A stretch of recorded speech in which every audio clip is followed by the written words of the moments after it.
अस्सलाम वालेकुम जी, welcome to my channel. उम्मीद है आप सब खैरियत से होंगे। आज की इस न्यू वीडियो में हम 3 न्यू टूल्स पर डिस्कशन करेंगे, जो कि हैं हमारा फर्स्ट वन है eraser tool, scissor tool and knife tool. ये बहुत ही ज़्यादा इंपॉर्टेंट टूल्स हैं हमारे पास, तो आज वन बाय वन हम इन्हें सेलेक्ट कर लेते हैं। लेकिन इरेज़र टूल को आपको यूज़ करने के लिए सबसे पहले कोई ऑब्जेक्ट ड्रा करना पड़ेगा। ठीक है, अगर यहाँ से आप इसको इरेज़र टूल को सिलेक्ट कर लेते हैं तो यहाँ पर कोई वर्किंग नहीं होगी। ठीक है, क्यों? क्योंकि इसको यूज़ करने के लिए हमें सबसे पहले कोई ऑब्जेक्ट ड्रा करना पड़ेगा जिसको हम इरेज करेंगे। तो यहाँ पर मैं स्केल ले लेती हूँ। ठीक है, जिसका फिल कलर हम कुछ भी रख लेते हैं अभी। ठीक हो गया। थोड़ा सा इस तरह से रख लेते हैं। ठीक है, अब यहाँ पर आपने क्या करना है, इरेजर टूल अब आप यूज़ कर सकते हैं इरेजर टूल को। तो जो आपके पास की स्केल ब्रैकेट्स होती हैं, ठीक है, तो आप जब, ठीक है, उससे आपका ये देखें, पहले बहुत छोटा था साइज, स्केल ब्रैकेट से आप बड़ा छोटा साइज कर सकते हैं अपने इरेजर का। ठीक है, तो आपने क्या करना है, लाइक बस ड्रैग करना है। जो एरिया आपने रिमूव करना है आपने उस एरिया को ड्रैग कर देना है, चाहे वो मिड से हो, चाहे वो सेंटर से हो। ठीक है, किसी भी जगह से सिर्फ आप उसे, आपने बस जस्ट ड्रैग करना है तो आपका वो एरिया क्या हो जाएगा, रिमूव हो जाएगा। सही हो गया जी। ठीक है, इसके अलावा मैं इसे यहाँ से रिमूव करती हूँ। हम एक रेक्टेंगुलर ड्रॉ कर लेते हैं। अब मैं क्या करती हूँ, फिर अगेन इरेजर टूल लेते हैं, उसका साइज हम इंक्रीज कर लेते हैं, थोड़ा सा छोटा कर लेते हैं। ठीक है, तो यहाँ पर आपने किसी भी पार्ट पे रख के उसे क्लिक करेंगे तो वो पार्ट रिमूव हो जाएगा। इसी तरह आप अगर यहाँ पर करना चाहें तो इसी तरह से आप इसे रिमूव कर सकते हैं। ठीक हो गया, ये क्या हो गया, आपके पास एक नई कह लें एक शेप बन गई है। आप इसी तरह से अगर इस तरह नीचे की तरफ से रिमूव करना चाहें और इस तरह ऊपर की तरफ से भी, तो आप इसे रिमूव कर सकते हैं। अब आपके पास, ठीक है, तो ये आपके पास एक न्यू शेप बन गई है जिसे हम ट्रांसफॉर्म कर लेते हैं। ठीक है, तो ये भी सेम ऐसे ही हो गया हमारे पास।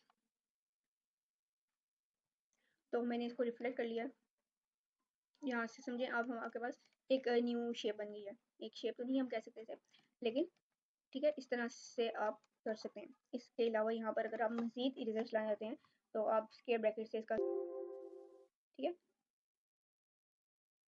इसका साइज कम करें और किसी भी पार्ट में आप इसको और भी मजीद रिमूव कर सकें। तो ये तो हो गया ऑब्जेक्ट। अब ऑब्जेक्ट में स्क्वायर, सर्कल, टेक्स्ट वगैरह, ईच एंड एवरीथिंग कुछ भी आ सकता है। ठीक है, हो गया। अब यहाँ पर हम क्या करते हैं, एक रेक्टेंगल ड्रॉ करते हैं और मैं इसको काम करती हूँ, स्वैप कर देती हूँ, इसकी आउटलाइन ले आती हूँ। ठीक है, हम इसे थोड़ा सा भी कर लेते हैं। अब अगर यहाँ पर भी आप अपने इरेजर टूल को यूज़ करना चाहें तो कर सकते हैं। मैं इसका साइज यहाँ से इंक्रीज करती हूँ।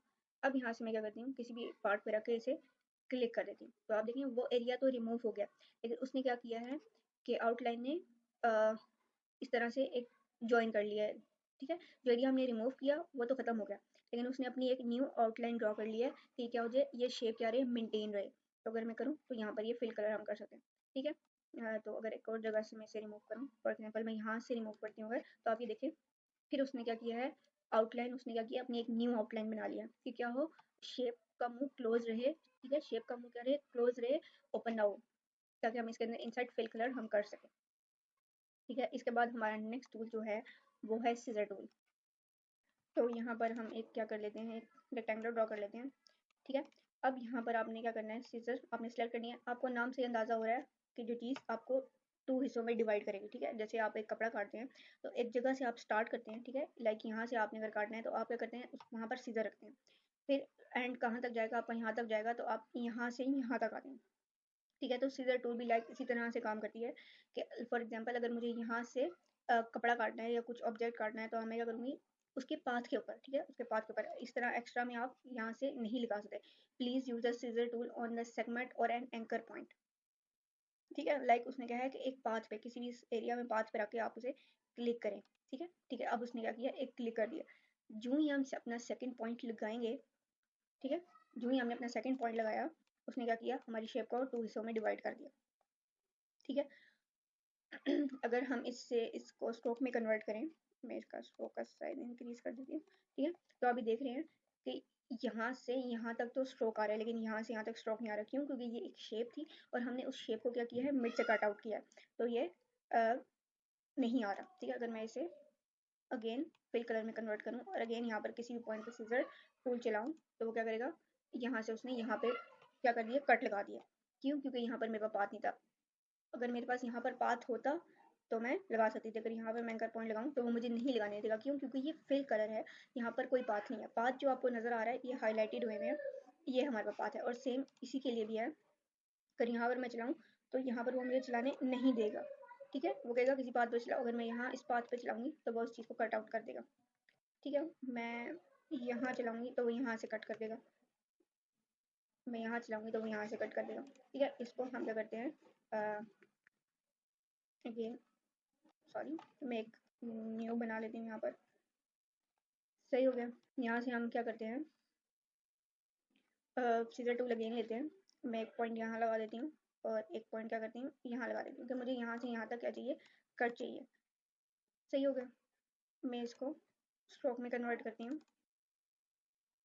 फिर हम यहाँ से, आपको मैंने पहले बताया था कि आपके पास कुछ यूनिफॉर्म शेप्स होती हैं, आप उनको जाकर सिलेक्ट कर सकते हैं। ठीक है, तो आपको आई थिंक सो इतना मैं, ठीक है। तो अब आप यहाँ से देखें, सारा तो मोटा है, लेकिन एंड इसके क्या हो गए, जो एजिस हैं, ठीक है, ये जो एंड है हमारे पास वो क्या हो गया, पतला कर दिया उसने। यहाँ से आप कर सकते हैं कुछ इस तरह के डिफरेंट स्टाइल्स, आप क्या कर सकते हैं, बना सकते हैं अपने। ठीक है, कुछ जगह मोटा और ये इस तरह से आप लाइक फ्रेम की तरह से आप इसे यूज कर सकते हैं। तो यहाँ से हम रिमूव कर देते हैं। अब नेक्स्ट टूल है हमारे पास नाइफ टूल। ठीक है, तो नेक्स्ट है हमारे पास नाइफ टूल। लेकिन यहाँ पर अगर आपको मैं बताऊँ तो नाइफ टूल और इरेजर टूल की सेम वर्किंग है। ठीक है, मैं आपको थोड़ा सा डिफरेंस बता देती हूँ। यहाँ पर हम क्या करते हैं, एक सर्कल ड्रॉ कर लेते हैं, नहीं क्लिप स्टिक ड्रॉ कर लेते हैं। लाइक जैसे कॉफ़ी बीन होते हैं, इसी को मैं कॉपी करके इस तरह कर लेते हैं। ठीक है, इसका स्ट्रोक थोड़ा सा कम कर लेते हैं और यहाँ से फिल कलर फॉर एग्जांपल अभी ऑन कर लेते हैं। यहाँ पर सबसे पहले हम इरेजर टूल लेते हैं, ये बहुत बड़ा साइज़ है इसका, इसका साइज़ हम छोटा कर लेते हैं। यहाँ से मैं एक, ठीक है, इरेजर टूल चलाया, अभी भी थोड़ा सा बड़ा है। ठीक है, लाइक फॉर एग्जांपल मैंने यहाँ से इरेजर टूल चलाया, तो अगर मैं इसको स्ट्रोक में कन्वर्ट करूँ,